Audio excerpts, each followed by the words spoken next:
Okay, so for those of you who have been out of the loop, on Tuesday, Wizards of the Coast had a live stream where they revealed that in the Monday, December 4th ban announcement, there are going to be major changes to both Pioneer and Modern.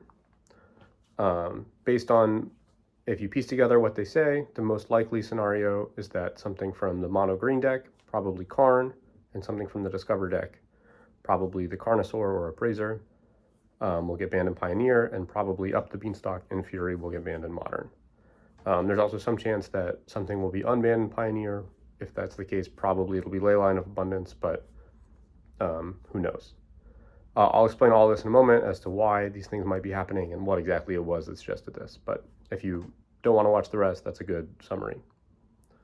So before we get into all this, we have to kind of explain sort of what even prompted this weird sort of pre-announcement and why they're doing it like this, and kind of set the stage. So I think there's a couple things to keep in mind. The first one is that we just had the set release for Caverns of Ixalan, and it was right before a lot of Pioneer regional championships. So the Japan and Canadian and South American qualifiers were regional championship. Sorry. The Japanese, Canadian, and South American regional championships were this weekend, and people were kind of looking to them as sort of early results because there was a new Discover deck featuring Geological Appraiser and Carnosaur that had gotten a lot of hype. And basically the deck is very one-dimensional, I guess you could say. It's reminiscent of like the Oops All Spells decks with Balustrade Spy and Undercity Informer that would kill sort of reliably on turn 4, but maybe had to butcher their deck to do so. So the basic idea is you don't play any cards that cost less than 5, and when you play the Carnosaur, it cascades into the Appraiser, which cascades into Eldritch Evolution, which gets you another Carnosaur, and you do this repeatedly until you get Doomscar Titan or something to give your team haste and kill them. This could also happen when you just play the Appraiser on turn 4, it cascades into Eldritch Evolution, and then that gets you the Carnosaur, and you get to keep going. It's unclear whether the deck is too good or not. I would say it's definitely too early to tell. Preliminary evidence has sort of suggested that it's maybe fine, and a lot of people who are playing in the USRC, which is in 2 weeks, certainly were watching the results very closely, anticipating that there might be a possible ban or not, as this is sort of a deck that raises a lot of red flags for something existing in the format. In the end, though, it didn't do that well, and so I think people maybe thought that it was safe. They were buying the cards for their RC, things like that. But Wizards of the Coast wanted to dispel this and make sure that people were not getting too ahead of themselves, and they sort of made this announcement to suggest that that's not going to be the case. The deck is likely going to be gone, and people should prepare for that. Why are they making this announcement now? To answer that one, we have to go back to May of this year when Aaron Forsyth announced that they were changing the way Standard was working. So previously Standard had been on a 2-year rotation. The last 2 years of cards were legal, but now Standard is the last 3 years of cards. And in making this change, they wanted specifically to give people more security in feeling like their cards were going to continue to be valued longer. They were worried that people didn't really want to rebuild Standard collections after they had missed some sets during the pandemic, and they were worried just about people's interest in Standard in general. So the way that they did this was that in order to address fears about card concerns, they changed the window to 3 years, and then in order to address concerns about bans, which have kind of riddled Standard in the last few years.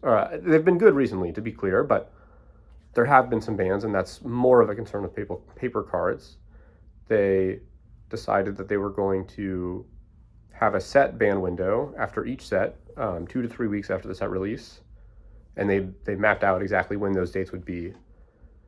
And those are the ban windows for all formats, and they would be on exactly those days. And the goal is that if they had to sort of pull the lever on the emergency ban, it would happen right there and at the beginning of a set in a predictable way.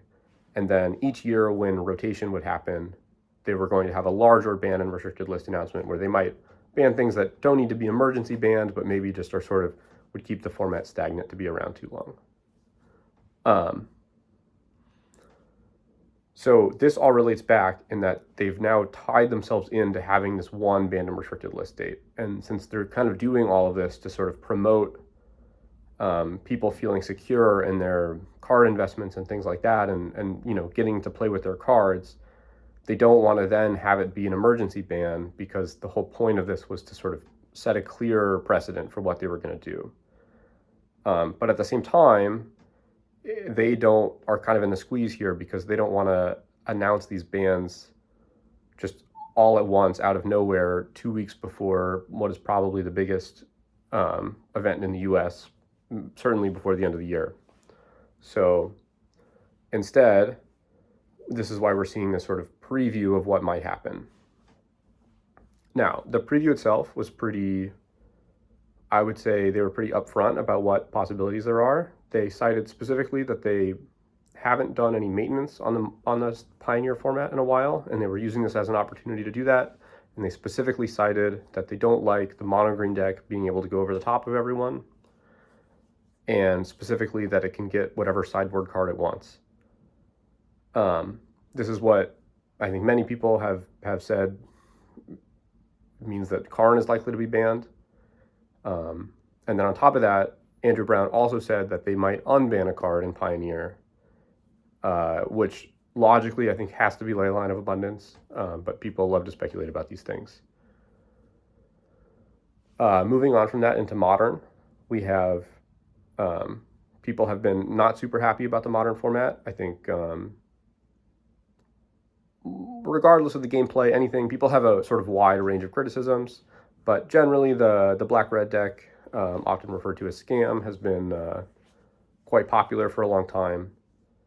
And in order to address this and some other parts of the format, they suggested that they're probably going to ban Fury and up the Beanstalk.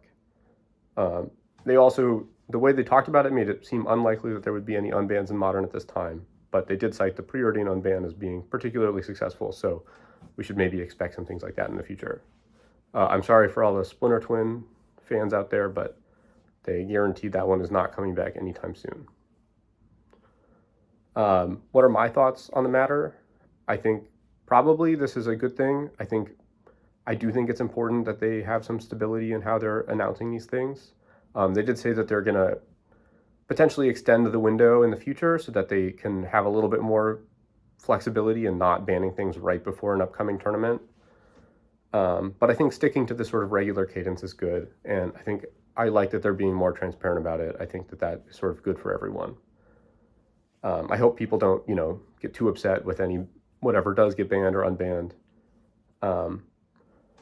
I personally think that it doesn't really make a ton of sense to target the green deck. I think it's clearly not a power level choice. If anything, it's that they feel that people find playing against the deck to be very unfun. It's definitely, over the past year, been sort of repeatedly determined to not be a problem on power level. If anything, it's probably one of the weaker mainstay decks in Pioneer. But I mean, it has a dedicated group of followers who certainly do well with it. It's certainly a very, strong deck. But people, I guess, don't like the gameplay, and so that's that. I think banning the Discover decks is very reasonable. There's some precedent for this when Balustrade Spy and Undercity Informer were banned. Even if it's not the best deck in the format, it's probably unhealthy to have a deck like this push out a lot of other decks, and no one really wants to show up to their first Pioneer tournament ever and just die on turn 3. In Modern, I think these are also reasonable changes. I think probably the format has gotten pretty stagnant in a way that it's sort of hard for any new card or new addition to sort of shake up the format anymore. And so it makes sense to me that they want to just reduce the stranglehold of the top decks in the format. I don't know if this will be that successful, but I think something is maybe better than nothing. Don't have strong feelings.